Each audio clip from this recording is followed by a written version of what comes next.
monture du poète.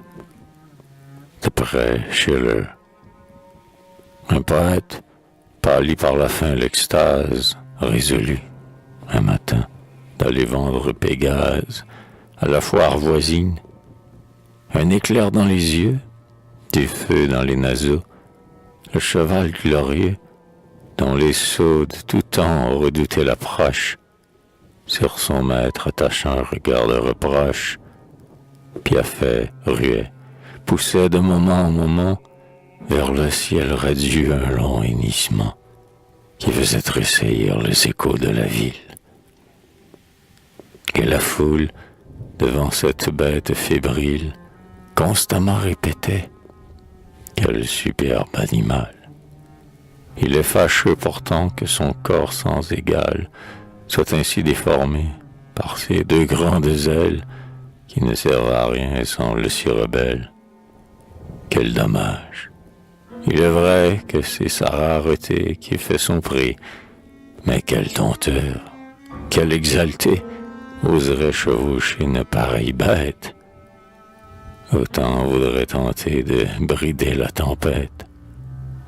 Et l'on se méfiait, et pas un ne voulait acheter le griffon. Monté sur un mulet, un vigneron s'en vint et dit, fixant Pégase: lorsque des cèpes trop longs me nuisent, je les rase. Ces deux ailes aussi nuisent, et l'on pourrait les couper, les lier. Cet étalon vaudrait 10 fois plus. Dépouillé d'une telle envergure, en tout cas, je paierai 100 francs de la monture.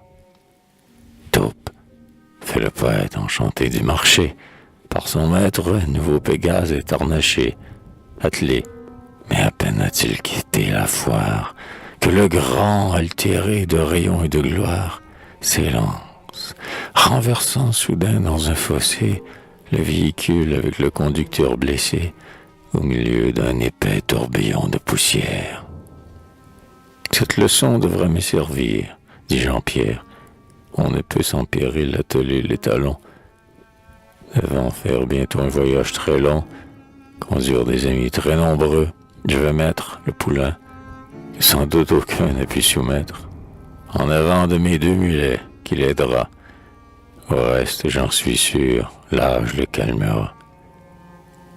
Sous son nouveau harnais, le griffon se comporte à merveille d'abord, et lestement porte le coche plein d'amis avec les 2 mulets, se moquant du fardeau, méprisant les relais, mais soudain, vers l'azur, il lève la paupière. Il reconnaît son champ, son grand champ de lumière. Il est né, il bondit, s'écarte du chemin. Et le voilà courant, dédaigneux de tout frein, et secouant la plus farouche des crinières. Les voyageurs, tremblants, aux rênes cramponnées, poussent à chaque instant de longs cris forcenés. Et bientôt, disloqué parmi leurs, le coche s'affaisse lourdement sur un quartier de roche. Ça va mal, dit Jean-Pierre, ahuri. Ça va mal. Je ne pourrai jamais dompter cet animal qui, loin de s'amender, de jour en jour empire. Le seul jeune saura peut-être le réduire. Essayons. Il essaie, et, durant un long mois, laisse souffrir de faim l'hippogriffe aux abois, qui maigrit et n'est plus que l'ombre de lui-même. Il va la tête basse, la prunelle blême. Il tremble de faiblesse et regrette le temps où son vol emportait les mulets haletants. Et il voudrait se revoir au milieu des poètes qui pourtant ne pouvaient lui donner que des miettes. Son ossature inspire à présent de l'horreur. Alors, ne craignons plus, devant cette maigreur, que le poulain fougueux ne s'emballe ne rue. Jean-Pierre avec le bœuf l'attelle à la charrue. Oui, le noble animal, le fier cheval ailé, au grand bœuf indolent et lourd est accouplé. Quelle humiliation! Quel bizarre spectacle!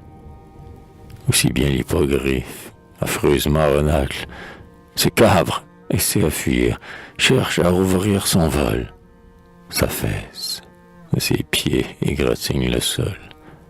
se relève, retombe aussitôt sur le chaume.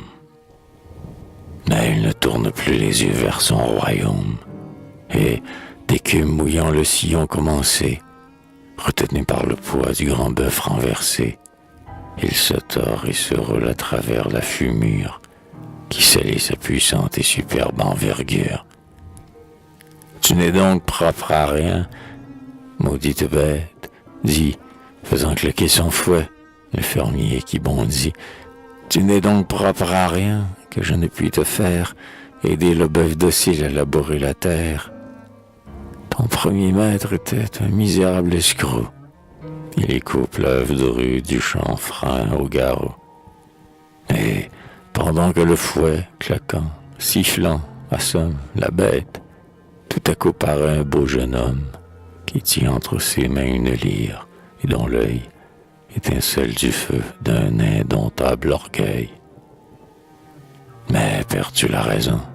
Es-tu pris du délire? Demande au paysan le porteur de la lyre. Crois-tu qu'au même jour qu'on puisse sans danger lier le bœuf si lourd et l'oiseau si léger?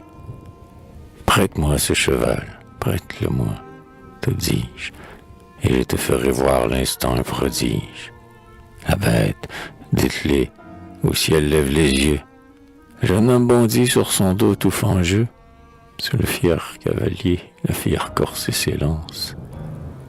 S'enlève dans l'espace, et ses prunelles lancent des éclairs. Ce n'est plus un cheval, c'est un dieu. Ventre ou nuage, il court au grand domaine bleu.